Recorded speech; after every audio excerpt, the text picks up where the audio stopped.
और कहा भी जाता है ना कि बच्चे को खून से सींचा है, 9 महीने उसको पीरियड्स नहीं आ रहे, उस खून का इस्तेमाल तो हो रहा है ना बच्चे को सींचने में। अगर आपको लग रहा है वो खून इम्प्योर है, आप में से जितने हम सब बैठे सब इम्प्योर है। स्कंद पुराण कहता है, प्रथमे दिवसे स्त्री पंचमे हनि शुद्धते मनुस्मृति। देवी भागवत के नवम स्कंद के 8वें अध्याय का 51वां श्लोक, पुंसचली वर्धुषा। राधे राधे मित्रों, मैं व्यासपीठ के माध्यम से बार बार कहा करता हूं कि व्यासपीठ पर बैठे जो भी कथावाचक लोग, वाचिका लोग हैं, अपने शब्दों पर, शब्दकोश पर बहुत ध्यान दीजिएगा। हम हाईलाइट हो जाते हैं तो हमारे शब्द बिखर जाते हैं। हम अपने को शास्त्र और विद्वानों से ऊपर मानते हैं, और उसका ज्वलंत उदाहरण है हमारी जया जी। जया जी को इंटरव्यू में पूछा गया कि रजस्वला स्थिति में आप क्या करते हैं। बोले ये तो कुछ होता ही नहीं है। देवी जी, अगर ये कुछ होता नहीं तो स्कंद पुराण कहते हैं, प्रथमे दिवस स्त्री चा चांडाली सा रजस्वला, द्वितीय दिवसे मलेच्छा, तृतीय रजती तथा शुद्धा भर्तुश्चतुर्थेनी न शुद्धा देव पैत्रयो अशुद्राता समासादा तद्दिने चा परम प्रति। स्कंद पुराण कह रहा है। वराह पुराण कहता है कि जो नारी रजस्वलाम स्पृष्टा योमाम स्मृत निर्भया राग मोहे न संयुक्ता काये न च वशीकृता। राग मोह से कामाशक्त होकर के जो पुरुष अपनी रजस्वला स्त्री का स्पर्श करता है, अंधश्च जायते देवी, वो अंधा हो जाता है। दरिद्रो अज्ञानी मूर्खवान हो जाता है। और वर्षाणाम तो सहस्रेकम, 1000 वर्ष तक रजह पिबत निग्रहण, नरक में जाकर के उसी रज का पान करता है। तो क्या वराह पुराण झूठा है? क्या स्कंद पुराण झूठा है? और देवी भागवत के 9वें स्कंद के 8वें अध्याय का 51वां श्लोक है, पुंसचली वर्धुषा जीवः कुट्टनी च रजस्वला विप्राणाम रंधनागारे भविष्यति च पाचिका। आज कि भविष्य में मनमानी करके लोग ब्राह्मणों को तक भी रजस्वला स्थिति में भोजन कराएं, जो कि सबसे घृणित पाप है।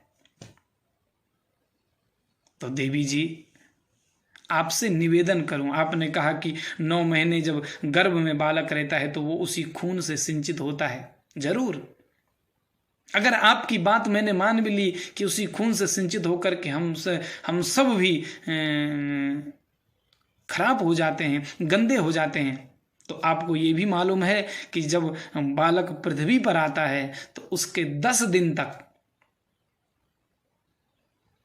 उस स्त्री और उस बालक को कोई स्पर्श तक नहीं करता। ये शास्त्र का नियम है। जब ब्राह्मणों के द्वारा शुद्धिकरण होता है तब जाकर के उस बालक को और उस स्त्री को स्पर्श किया जाता है। तो जब तक हमें शास्त्र का ज्ञान न हो, जब तक हमें संतों के चरणों की सन्निधि न हो, तब तक शब्दों को बिखेरना उचित नहीं है। आप कह रही हैं कि माँ द्रौपदी को भगवान ने स्पर्श किया। अरे आप तो वो कह रही हो कि जैसे आप गंगा जी में कूड़ा करकट भी डालो, क्या आप कह दोगे गंगा जी अशुद्ध हो गई? वो पूर्ण ब्रह्म है। अगर वो किया भी उसने, हमने तो संत महापुरुषों से बहुत श्रवण किया कथा, लेकिन कहीं सुना नहीं कि ऐसी स्थिति में कहीं प्रामाणिक बात, लेकिन मान लिया हमने। पर आप कह रही हो पूर्ण में और अपूर्ण में इतना ही अंतर है। पूर्ण कभी अशुद्ध नहीं होता और अपूर्ण हमेशा अशुद्ध रहता है।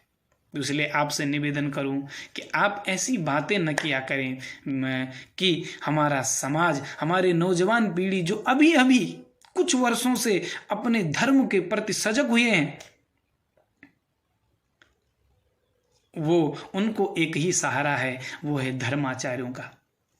क्योंकि आजकल जिस समाज में हमारे बच्चे जा रहे हैं, नौजवान पीढ़ी जा रही है, चाहे कॉलेज कहें, समाज में जाएं, कुछ न कुछ विकृतियां हर जगह आ गई। वहां से दुखी होकर के एक ही सहारा बचा है, और वो सहारा बचा है धर्म के मार्ग का। धर्माचार्यों के पास आकर के हम अपने जीवन के बारे में सोचे, हमें क्या करना चाहिए। तस्माद शास्त्र प्रमाणम थे। तब शास्त्र के प्रमाण के द्वारा हमारे जीवन का मार्ग प्रशस्त होता है।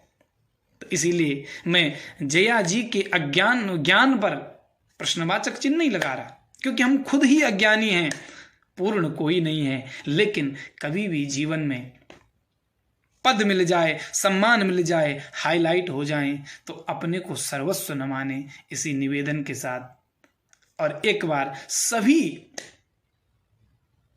भक्तजनों से निवेदन करूं कि आप इतना बोध अपने आप को लाए, एक समर्थ गुरु की शरणागति में बैठ करके इतना ज्ञानी बन जाए कि आप वक्ता को भी पहचाने कि ये वक्ता सही है अथवा गलत है। क्योंकि गलत व्यक्ति के हाथ अगर पड़ गए और उसको आपने अपना आदर्श बना लिया, तो फिर आपका जीवन भी गलत प्रवृत्ति में जाएगा और हमारा जीवन का जो लक्ष्य है, हम उस लक्ष्य से दूर हो जाएंगे। इसीलिए मैं निवेदन करूं कि आप ऐसे वचनों का वाचन न करें कि जिससे समाज की गति और समाज की दशा और दिशा दोनों गलत ओर चली जाए। राधे राधे।